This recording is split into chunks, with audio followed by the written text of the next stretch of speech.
عزیز طلباء السلام علیکم۔ آج کی اس ویڈیو میں ہم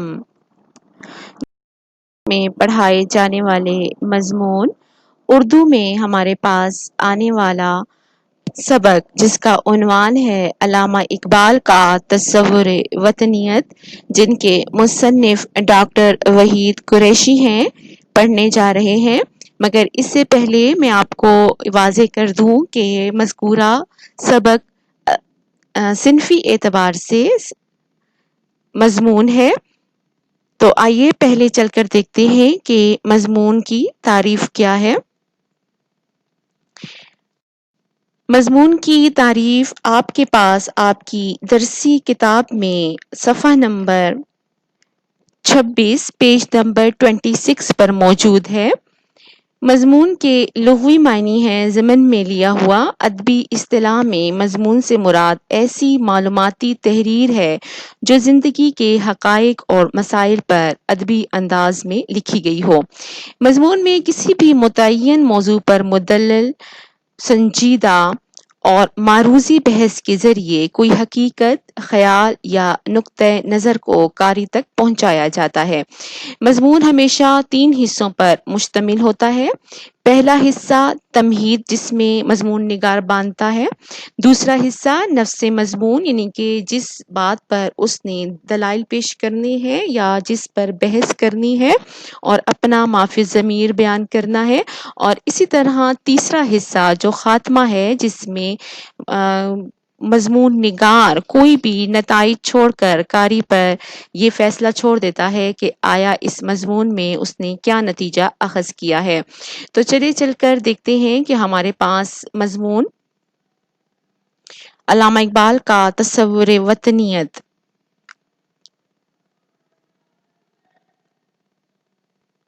مصنف ڈاکٹر وحید قریشی ہیں، جو کہ مضمون نگار ہیں، اور ہمارے پاس مذکورہ مضمون ایک تحقیقی مضمون ہے۔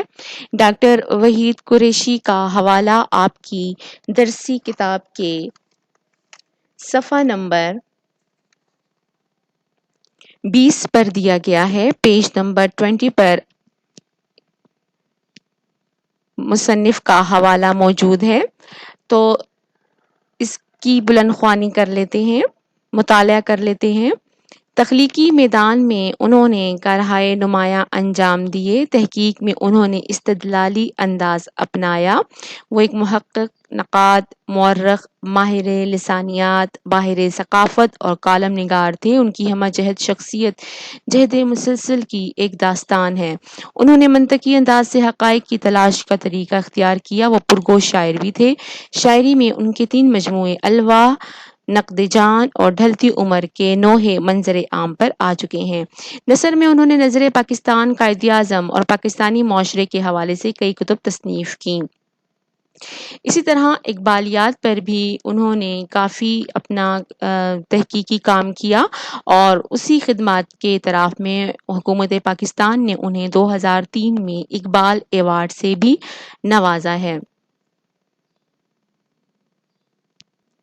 ہمارے پاس ان کا تحریر کردہ مضمون، تحقیقی مضمون، جس کا نام ہے علامہ اقبال کا تصور وطنیت، اس کا مطالعہ کر لیتے ہیں۔ لیکن مطالعہ کرنے سے پہلے ایک بات ضروری ہے کہ آپ نے اس سبق کا مطالعہ خود بھی 3 سے 4 مرتبہ کرنا ہے، لیکن اس کے لیے ضروری ہے کہ آپ کے پاس لغت موجود ہو، کہ جہاں آپ کے پاس مشکل الفاظ آ رہے ہیں آپ اس کی تلاش کر کے اس کے مفہوم کو جان سکیں۔ تو ہم آئیے دیکھتے ہیں کہ جو وضاحت طلب پیراگراف ہوں گے ان کا مطالعہ کر لیتے ہیں۔ تو پہلا پیراگراف ہے ہمارے پاس، پاکستان ایک نظریاتی مملکت ہے اور حصول پاکستان کی جدوجہد کا بنیادی محور یہ احساس تھا کہ ایک ایسا خطہ ارض وجود میں آئے جو اسلام کی تجربہ گاہ ہو، اور اس اعتبار سے جغرافیائی حدود کا مطالبہ اسلامی قدروں کے نفاذ کا مسئلہ قرار پاتا ہے۔ یعنی مصنف یہ کہنا چاہ رہے ہیں کہ جہاں انسان اپنے اسلامی اقدار، رسم و رواج یا احکامات کو پورا کرنے کے لیے اس کو ایک جگہ، ایک وطن کی ضرورت پڑتی ہے جہاں وہ آزادی سے اپنے دین کے مطابق زندگی گزار سکے۔ اسی طرح آگے چل کر کہتے ہیں کہ مغرب میں قومیت کا تصور چند بنیادی امور پر مشتمل ہے، یعنی کہ مغرب کے رہنے والے اپنی قومیت کو جب تشکیل دیتے ہیں تو چند یہ بنیادی امور ہیں، چیزیں ہیں جس کو مد نظر رکھتے ہوئے وہ اپنی قومیت کی تشکیل کرتے ہیں، جن میں ان کا رنگ و نسل، زبان اور جغرافیہ وہ وحدتیں ہیں جن سے مختلف ملکوں کے باشندے اپنا قومی تشخص متعین کرتے ہیں۔ یعنی کہ مغرب کے رہنے والے جب اپنی قومیت کی تشکیل کرتے ہیں تو اس میں ایک رنگ و نسل، ایک زبان یا جغرافیائی وہ حدود میں رہنے کے لیے ضروری ہے کہ وہ اسی علاقے، اسی ملک کے رہنے والے ہوں، اور اسی وجہ سے وہ ایک قومی تشخص اپنا برقرار رکھتے ہیں۔ پھر اقبال کے نزدیک مغرب کا تصور وطنیت جب ایک نظم العین کی صورت اختیار کرتا ہے تو اسلام کی بنیادی روح سے متصادم ہو جاتا ہے۔ متصادم دو چیزوں کا باہم آپس میں ٹکرا جانا، ٹھیک ہے۔ اب یہاں مصنف کہتے ہیں کہ اقبال کے نزدیک مغرب کا تصور وطنیت جب ایک نظم العین کی صورت اختیار کرتا ہے، یعنی کہ مغرب کا تصور وطنیت کیا ہے کہ ایک ہی رنگ و نسل اور ایک ہی زبان کے لوگ جب ایک جگہ قیام کریں گے، اپنی قومیت کی تشکیل کریں گے، تو اگر ایسا ہے، اگر اسی چیز کو ہم مد نظر رکھیں تو پھر ہماری اسلام کے ساتھ اس کا کلیش ہو جاتا ہے، اسلام کے ساتھ وہ ٹکرا جاتا ہے۔ کیوں ٹکرا جاتا ہے؟ کیونکہ اسلام بنی نوع انسان کی وہ وحدت ہے جو رنگ و نسل، زبان سے بالا تر ہے۔ یعنی کہ اسلام ہمیں رنگ و نسل اور زبان کی قید میں رکھتے ہوئے قومیت کی تشکیل کرنے کو نہیں کہتا، وہ اس سے اوپر کی چیز ہے۔ یعنی کہ جب مسلمان اپنی قومیت تشکیل کرتے ہیں تو وہ یہ نہیں دیکھتے کہ ہم ایک ہی رنگ و نسل کے ہیں، بلکہ ان کے سامنے صرف اور صرف ایک مسلم ہونا، چاہے وہ دنیا کے جس خطے میں بھی آباد ہوں، جس رنگ و نسل سے بھی تعلق رکھیں، اس کا ہونا ضروری ہے۔ امید کرتی ہوں کہ یہاں تک آپ کو مصنف کی بات سمجھ آ گئی ہوگی۔ آگے چلتے ہیں۔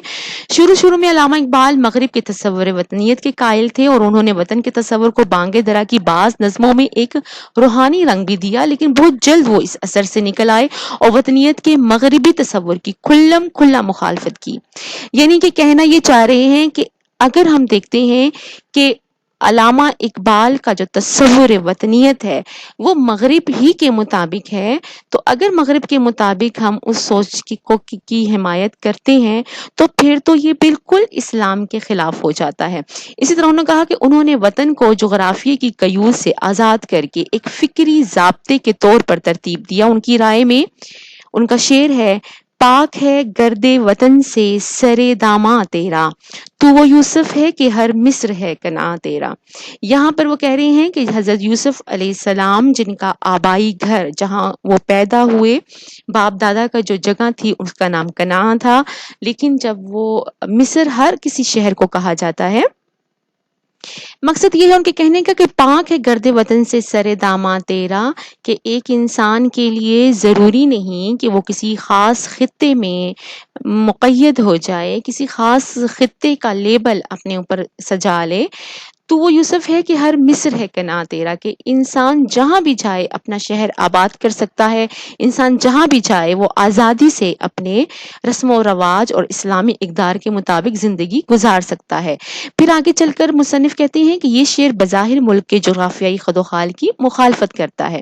یعنی کہ اس شعر میں ہم دیکھتے ہیں کہ علامہ اقبال اس چیز کے قائل نہیں ہیں کہ انسان کے لیے خاص طور پر کسی خطے یا جغرافیائی خد و خال کا ہونا ضروری ہے، وہ جہاں بھی جائے وہ رہ سکتا ہے۔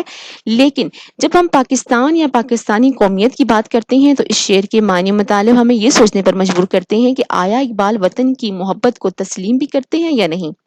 دوسری طرف خود تصور پاکستان کے دائی کی حیثیت سے علامہ اقبال کی ایک خاص اہمیت ہے۔ مصنف کہتے ہیں کہ اگر ہم اس شعر کو سوچتے ہیں تو علامہ اقبال کی یہ سوچ اور یہ افکار ہیں کہ کوئی بھی انسان جہاں بھی چلا جائے وہ کسی وطن کا قید نہیں ہے، وہ جہاں بھی جائے وہ اپنا شہر آباد کر سکتا ہے، اپنی اقدار کے مطابق زندگی گزار سکتا ہے۔ لیکن جب ہم دیکھتے ہیں کہ پاکستان بننے کے پیچھے جو خواب تھا وہ علامہ اقبال کا تھا، تو اس لحاظ سے تو یہ شعر تو بالکل ان کی سوچ کی مخالفت کرتا ہے، کیونکہ انہوں نے خود پاکستان کا خواب دیکھا اور مسلمان برصغیر کے مسلمانوں کے لیے ایک آزاد وطن کا مطالبہ کیا۔ یہاں تک امید کرتی ہوں کہ آپ کو پوری بات سمجھ آ گئی ہوگی۔ آگے چلتے ہیں۔ آج صفحہ نمبر 23 اور 24 موجود ہیں۔ یہاں دیکھ لیتے ہیں کہ مصنف کہتے ہیں کہ پاکستان کی قومی زبان اردو ہے۔ مختلف مسلمان ممالک میں یہ لسانی اختلاف موجود ہے۔ ایران میں فارسی، عرب ممالک میں عربی، پاکستان میں اردو، انڈونیشیا میں انڈونیشیائی زبانیں ملکی اور قومی سطح پر چل رہی ہیں، تو پھر اس بات کی تلاش ضروری ہے کہ مسلمانوں کی تہذیبی زندگی میں زبانوں کی کیا اہمیت رہی ہے اور زبانوں کے بارے میں 1300 سال میں مسلمانوں کا رویہ کیا رہا ہے۔ وہ کہتے ہیں کہ پاکستان کی قومی زبان اردو ہے اور مختلف مسلمان ممالک میں یہ لسانی اختلاف موجود ہے۔ لسانی اختلافات زبان کی بنیاد پر کسی سے آپس میں اختلاف کر لینا، جیسے کہ ایک ہی ملک میں کئی زبانیں بولی جاتی ہیں تو اس زبان کی بنیاد پر کسی اور کو کمتر سمجھنا یا کسی خود کو بہتر سمجھنا۔ پھر آگے چلتے ہیں کہ فرماتے ہیں کہ سورۃ الحجرات سے واضح ہے کہ ذاتیں اور خاندان محض شناخت کے لیے ہیں، اصلی شرف و فضیلت کا معیار نسب نہیں تقویٰ ہے۔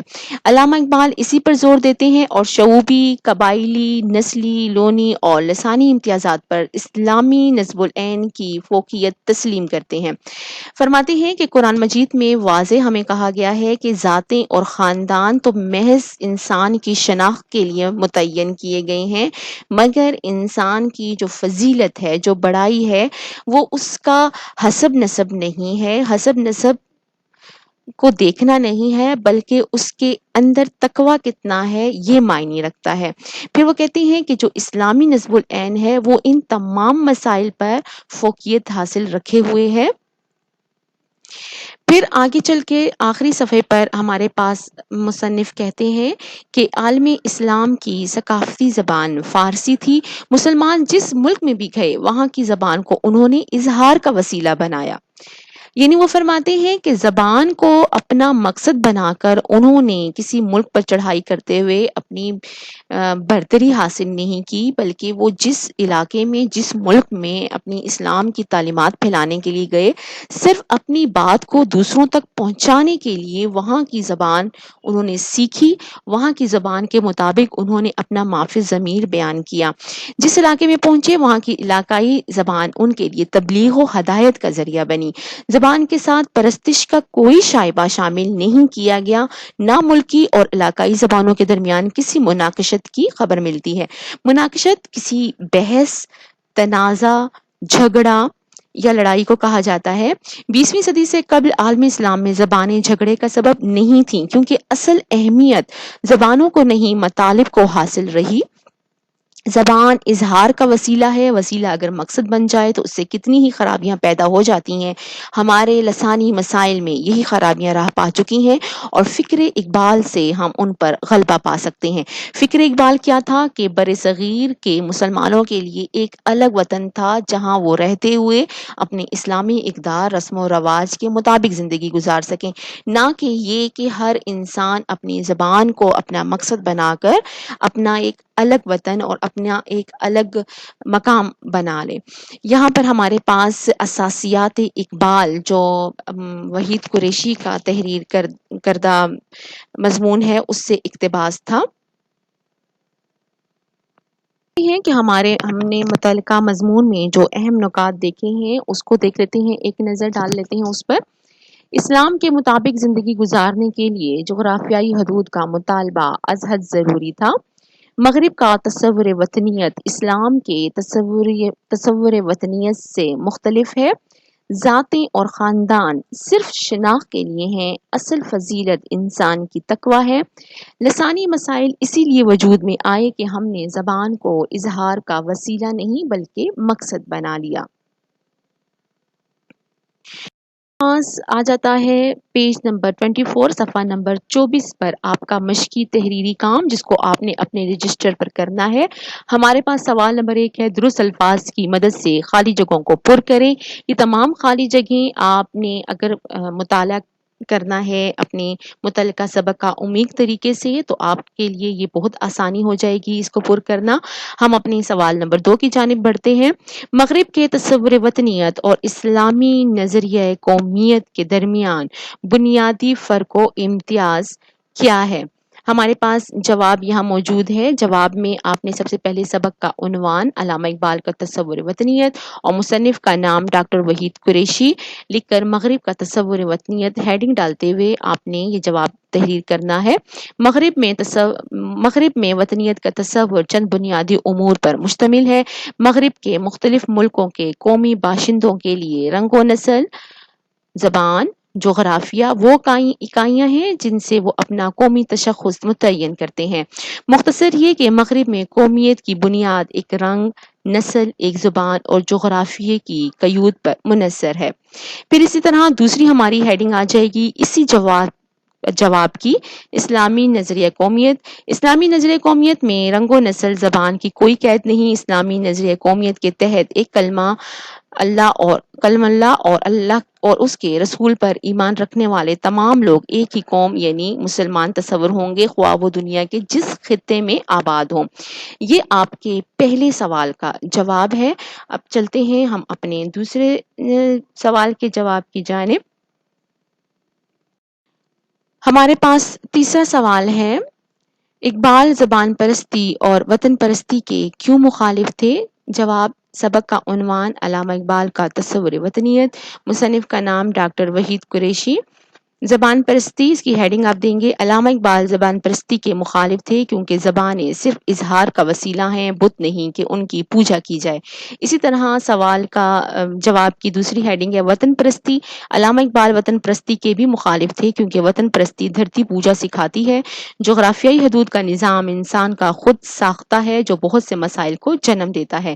پھر ہمارے پاس سوال نمبر 4 ہے، جملے کا مطلب واضح کریں۔ اصل اہمیت زبانوں کو نہیں، مطالب کو حاصل رہی۔ جواب ہے، سبق کا عنوان لکھیں گے، مصنف کا نام لکھیں گے اور اپنا جواب لکھیں گے۔ اس جملے کا مطلب یہ ہے کہ ماضی میں عالم اسلام میں زبانوں کی کوئی اہمیت نہیں تھی۔ زبان اظہار کا وسیلہ ہے، مقصد نہیں۔ اگر مطلب دوسروں پر واضح ہو جائے تو اس کی کوئی اہمیت نہیں رہتی کہ زبان کون سی ہے۔ مشقی و تحریری کام میں آپ کے پاس اگلے صفحے پر ہمارے پاس درج ذیل الفاظ اور تراکیب کو جملوں میں اس طرح استعمال کریں کہ ان کا مطلب واضح ہو جائے۔ یہاں پر ہمارے پاس الفاظ دیے گئے ہیں، یہاں تمام الفاظ ہیں اور اس کے معنی بھی یہاں پر درج کر دیے گئے ہیں۔ جملوں کی ترتیب آپ نے خود کرنی ہے، جملے آپ نے خود اخذ کرنے ہیں۔ نصب العین، پیش نظر مقصد، نظر کے سامنے جو مقصد ہو۔ متصادم، ایک دوسرے سے ٹکرا جانے والا۔ خد و خال، بناوٹ یا نقوش کو کہتے ہیں۔ دھرتی پوجا، وطن کی محبت۔ تغیر و تبدل، ادل بدل کرنا۔ لسانی اختلافات، زبان کے اختلافات۔ سرچشمہ، پانی نکلنے کی جگہ۔ ثانوی حیثیت، دوسرے درجے کی حیثیت۔ پھر ہمارے پاس یہاں پر سوال دیا گیا ہے،